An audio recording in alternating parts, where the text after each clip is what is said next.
अस्सलाम वालेकुम नाज़रीन, मैं हूं डॉक्टर गुलज़ार और आप देख रहे हैं animals tech and vet online YouTube channel. नाज़रीन, आज की वीडियो में मैं आपको बताऊंगा डिस्टोकिया के बारे में। ये एक कंडीशन है, ये आप बकरी देख सकते हैं, इसको डिस्टोकिया हुआ है। डिस्टोकिया क्या चीज़ है ये मैं आपको बताता हूँ। ये आप इसकी प्रैक्टिकल डिमॉन्स्ट्रेशन भी देख सकते हैं। ये मेरे पास एक केस आया था, वीडियो थोड़ी सी अंधेरे में बनी हुई है इसलिए ज़्यादा क्लियर नहीं है, उसके लिए माज़रत ख़्वाह हूँ। लाइट का ज़्यादा इंतज़ाम, बेहतर इंतज़ाम नहीं था तो आपको ये दिखाने का मकसद ये है कि जब भी आपकी बकरी, गाय या भैंस को कोई ऐसी प्रॉब्लम हो तो आप फ़ौरन डॉक्टर को बताएं। 3 घंटे टाइम होता है वैसे भैंस का, 3 घंटे के अंदर अंदर अगर बच्चा दे दे तो बेहतर, नहीं तो फिर आप किसी डॉक्टर को ज़रूर बुलाएं और वो फिर जो भी मुनासिब उसका सलूशन होगा वो कर सकता है। तो ये आप देख सकते हैं, ये बकरी है बहुत ही तकलीफ़ में थी जब मैं गया था।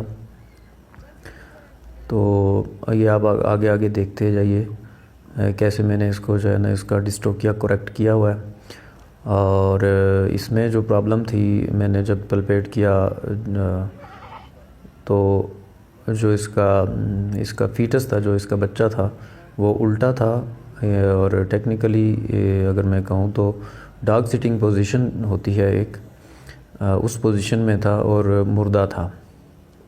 तो मेरे हाथ में जो है ना उसकी दुम आई थी पहले, फिर मैंने उसकी टांगें सीधी की और फिर उसके बाद उसको बाहर निकाला।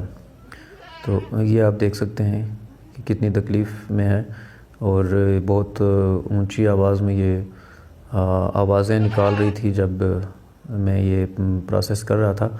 है ये तकलीफ़ दे अमल, लेकिन इसके बगैर कोई चारा नहीं है। इसको करेक्ट करने का एक यही मेथड है। और दूसरा जो मेथड होता है वो सिजेरियन होता है। और सिजेरियन ज़्यादातर जो ओनर हैं, जो मालिक होते हैं जानवरों के ओनर्स, वो ये नहीं चाहते कि चीर फाड़ की जाए, लेकिन एक डॉक्टर जो है वो बेहतर समझ सकता है कि क्या करना चाहिए। इस कंडीशन में अगर ज़्यादा टाइम गुजर जाए और बकरी या गाय या भैंस इस कंडीशन में ज़्यादा वक्त रहे तो फिर उसमें क्या होता है कि वो फटीग होती है और ज़ोर लगा लगा के जो है ना ख़त्म हो जाती है, उसकी एनर्जी बहुत कम हो जाती है। और फिर ये होता है कि उसकी डेथ के चांसेस बहुत ज़्यादा होते हैं। तो ये आप देख सकते हैं कि मैंने इसकी एक टांग जो है वो सीधी करके बाहर निकाली है। अब दूसरी टांग निकालूँगा और फिर जो है ना इसको आहिस्ता आहिस्ता, ये आप देख सकते हैं दूसरी टांग को भी सीधा कर लिया हुआ है और बच्चा जो है वो मुर्दा हालत में है ये। और काफ़ी ये एक बात और आपको मैं बताता चलूँ कि ये इस बकरी का फ़र्स्ट टाइम है। और एक बात का ये ख्याल रखा करें कि अगर कोई फ़र्स्ट टाइमर बकरी हो तो उसको किसी ऐसे बकरे के साथ मिलाप ना करवाएं जिसकी जिसामत बहुत ज़्यादा बड़ी हो, क्योंकि बाज़ बकरियां जो हैं उनके अंदर जब बड़े बकरों के बच्चे जो होते हैं वो उनका साइज़ बढ़ जाता है और फिर डिलीवरी में प्रॉब्लम होती है। तो इस बात का ध्यान रखना चाहिए कि जो मुनासिब साइज़ के बकरे हैं पहली बार उनसे क्रॉस करवा दें। या फिर ये है कि अगर बकरी भी उसी नस्ल की है, मसलन अगर बीतल नस्ल की बकरी है और वो फ़र्स्ट टाइमर है, तो फिर उसको खुराक अच्छी दें। ये देख सकते हैं आप, फीटस मैंने निकाल लिया हुआ है बच्चा और ये मुर्दा हालत में है।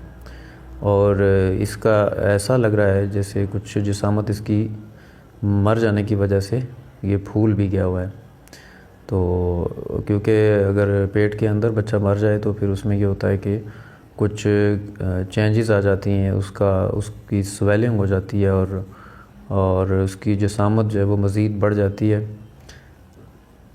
फिर उसको निकालना ज़्यादा मुश्किल होता है। तो अगर इस कंडीशन में वैसा मुमकिन ना हो कि बच्चा जो इसकी जो थैली होती है, बच्चेदानी होती है, जो यूट्रस होती है, वो अगर उसकी ओपनिंग जो है वो बंद हो, जो उसका मुंह होता है, तो फिर इसके लिए सिजेरियन रिकमेंड किया जाता है। तो ये मैं बकरी को जो है ना दूध का एक सिरिंज पिला रहा हूँ, क्योंकि ये बहुत ज़्यादा थकी हुई और बहुत फटीग इसने ली है। तो फिर मैंने इसको इंजेक्शन भी लगाए, 2-3 एंटीबायोटिक लगाया और उसके बाद कुछ पेन किलर भी। कमेंट सेक्शन में आप मुझे ज़रूर बताएं कि वीडियो कैसी लगी, और आपका कोई प्रॉब्लम हो तो वो भी ज़रूर बताएं, और मुझे इजाज़त दें। नेक्स्ट मिलते हैं नेक्स्ट वीडियो में, तब तक के लिए अल्लाह हाफिज़।